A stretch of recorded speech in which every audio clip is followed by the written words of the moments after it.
حدیث ابن عباس رضی اللہ عنہما عن مجاہد قال كنا عند ابن عباس رضی اللہ عنہما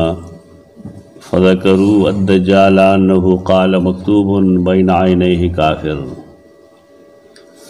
فقال ابن عباس لم أسمعه ولكنه قال أما موسى كأني أنظر إليه إذ انحدر في الوادي يلبي. باب کے دو حدیث پاتی دی دے تعلقم ایمانی سزن سر دے یعنی آغا سزنا کم چی رسول اللہ صلی اللہ علیہ وسلم بیان کری دی او متغا بلا چو و بلا چرا تسلیم کری دی تا دجال ذکر بمی پڑنبنی حدیث کے چونکہ رستو مستقل باب راضی دا دو حدیث چی ختم شیدے پسی الدجال بارکی مستقل باب راضی الدجال بحث والتا کی کو عبداللہ ابن عباس حدیث مجاہد فرمائی مجاہد عبداللہ ابن عباس نزدیک ترین شاگرد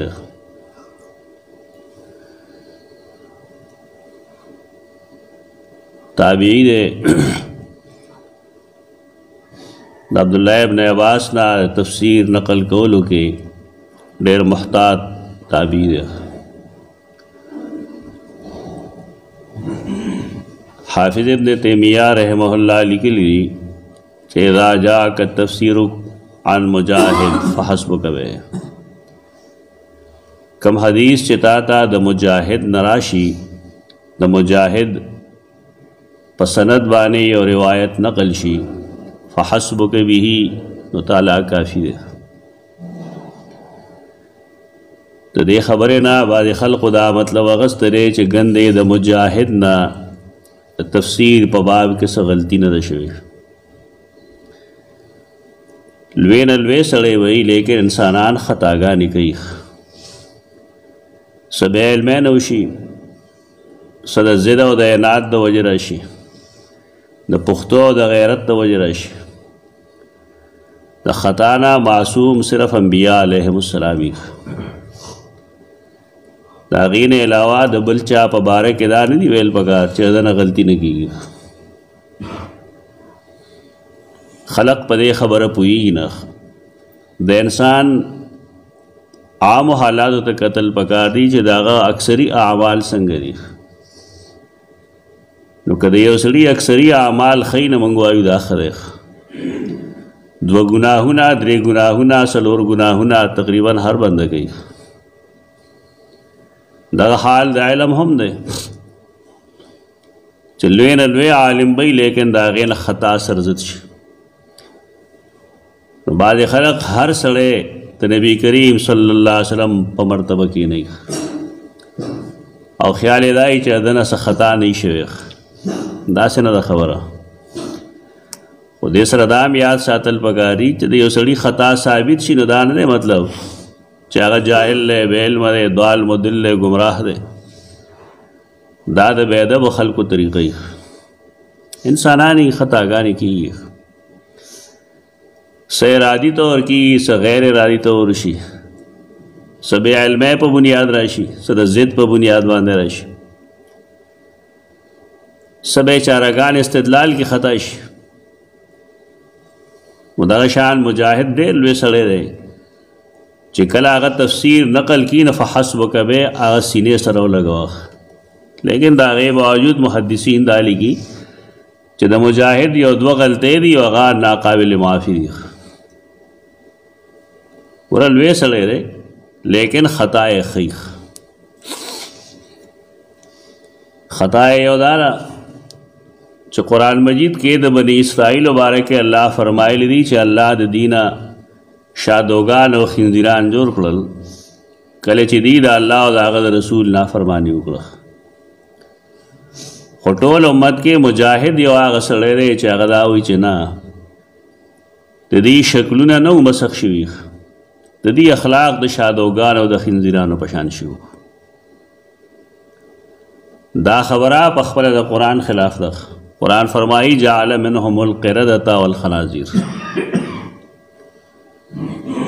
علماء انداز دغه یغي مجاهد معاف کړه نه خطا یې کړې ده لیکن دا المودل گمراه به علم دا ورته نه وایي کافر ورته نه وایي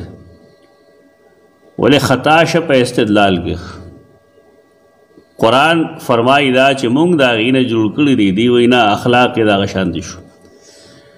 دا که دې زمانې عالمان به بس سمدستي په اسلام نه بار ایستلی مجاهد یو غلطي دغه ده دا نن چې کوم خلق د حدیث انکار کوي یا مذاق اړوي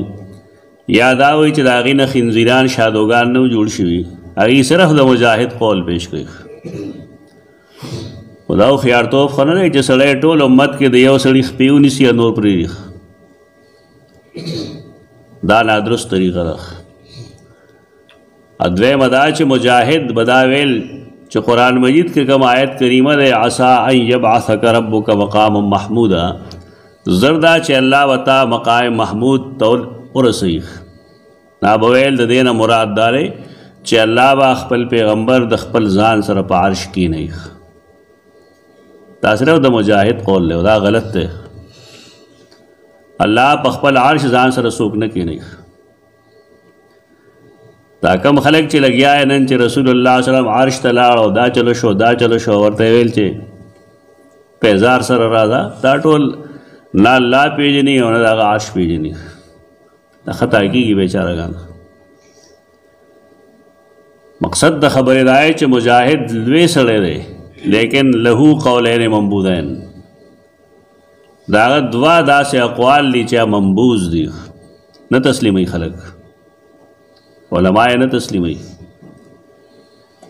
مجاهد وی کنا عند ابن عباس مونږ عبدالله ابن عباس سره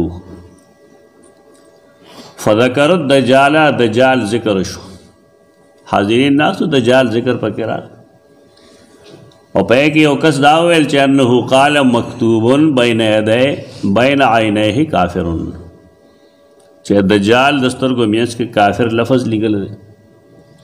خبرې کېږي داسې صحابه دي تابعین دي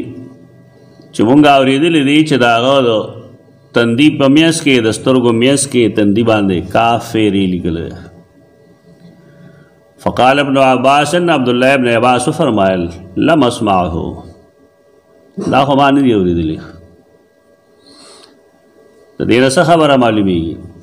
هغه دا دی چې ټولو صحابو ته ټول احادیث نه معلومه دا الله علیه وسلم د تره زوی دی د قرآن لوی مفسر دی خو هغه وایي ما دا نه دي اورېدلي د رسول الله صلی الله علیه وسلم نو سړی به څه وایي چې نور صحابه دروغ وایي د علم خبرې خلک د علم انداز کې حل کوي صحابه کرام هر وخت د نبی کریم صلی الله علیه وسلم مجلس کې نه ناس ټول یو شانت عالمان نه دي په دې وجه د رستو بعض خلقو په باره کې دا خیال ساتل چې هغه ته ټول احادیث معلوم دي ټول دین ورته معلوم دی دا غلو کوي خلک دا زیاتې ده په دې باندې مستقل کتاب لیکل کېدی شي چې ډېر صحابه کرام داسې دي چې هغې ته فلانې حدیث نه دی رسېدلی نو چې عالم باره کې هم دا ذهن مه جوړوئ چې یاره دته ګنې ټول دین داسې معلوم دی لکه څنګه چې رسول الله صلی الله علیه وسلم ته معلوم و دا بندګان دي د الله علم کې کمزورۍ راځي خطاګانې راځي وایي سیز ونه رسي هغه دا وایي لمسمعه ما نه دي اورېدلي په ټیک دا هغه نه دي اورېدلي نور صحابه اورېدلي دي دا مطلب نه چې حدیث دروغجن ده نورو صحابه کرامو دجال په باره کې د کافر لفظ اورېدل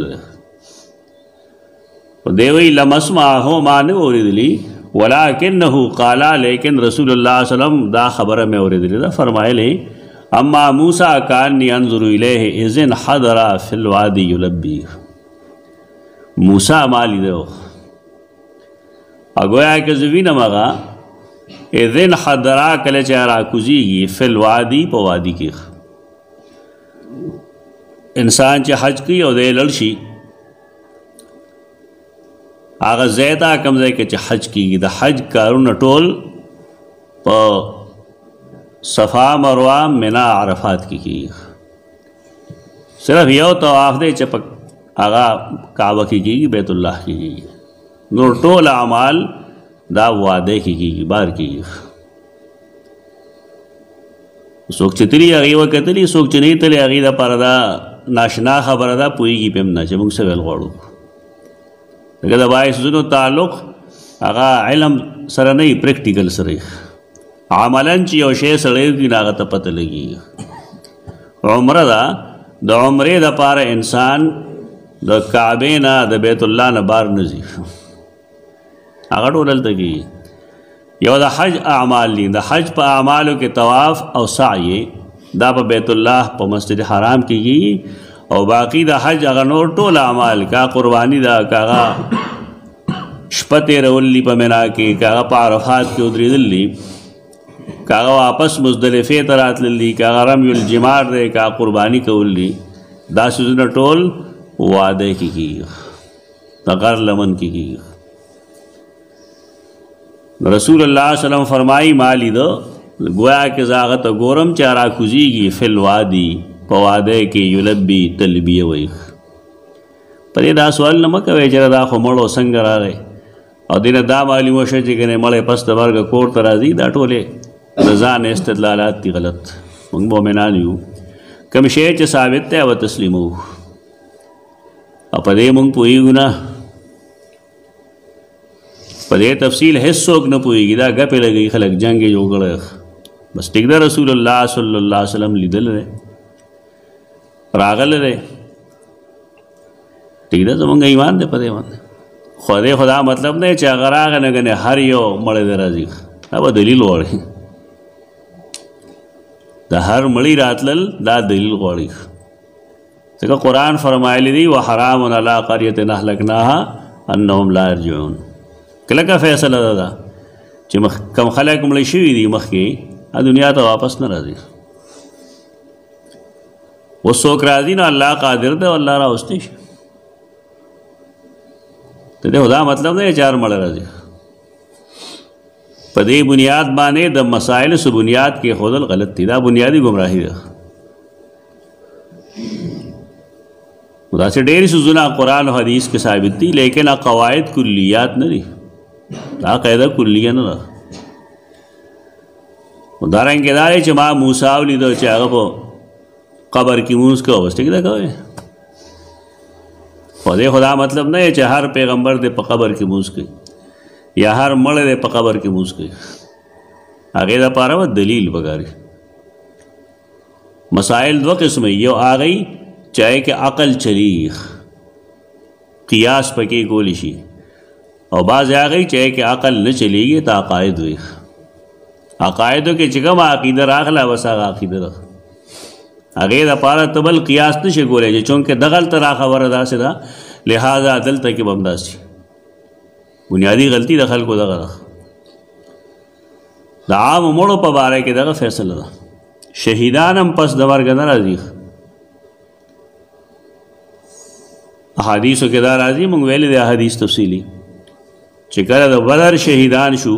خلک شهیدان شو د هغې الله هغې له نعمتونه ورکړل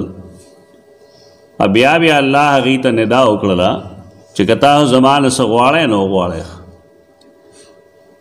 هغې ویل ربه مونږ څه غوښتی شو کم نعمتونه چې زمونږ وهم و ګمان کې نه و تا مونږ له راکړي دي مونږ نور څه وغواړو اخر کې هغې پوه شو چې مونږ الله هسې نه پرېږدي نو ویې ویل یا الله مونږ دا غواړو ان تعید ارواحنا فی اجسادنا چې زمونږ روحونه زمونږ جسو ته واپس ولېږه دا سوال ولیکئ دا په دې وجه کوي چې په قبر کې په جسد کې روح نشته ان تعید ارواحنا فی اجسادنا بس ٹھیک دی یو ژوند دی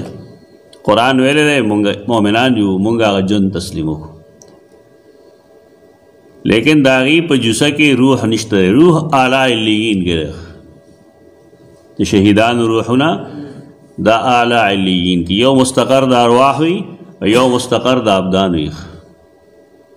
و د بدن مستقر قبر دی او د روح مستقر هغه اعلی علیین دی. بس ناراضي الله فیصله نو دی سوئی دی وی چې زمونږ روحونه زمونږ جسو ته واپس ولېږه چې ستا په لار کې مونږ دوباره جنگ وکړو بیا شهیدان شو بیا راشو. الله فرمایل قد سبق مني انکم الیه لا ترجعون. ما د مخکې دا فیصله لیکلې ده چې تاسو به دغې جسو ته واپس نه ځئ او نه به دنیا ته واپس. د شهیدان ارواح هم نه راځي. دا ګپې شپې لګوي خلک چې فلانې پس د مرګ راغلی او فلانې راغلی هېڅوک نه راځي. قرآن او حدیث کې چې کم راتل ذکر دي هغه مونږ تسلیمو آمنا و صدقنا. لیکن دا قیاسی مسئله خو نه چې مونږ په دې باندې بل څه شي قیاس کړو بل څه شي قیاس کړو. د واقع دغه حدیث د معراج کې رسول الله صلی الله علیه وسلم دا لیدلی دي چې کله هغه راته راکوزېدو فی الوادي په واده کې یلبي تلبیه ویلخ. دا ول حدیثو کا دا ان شاء الله سارو وایو. اقول قولی هذا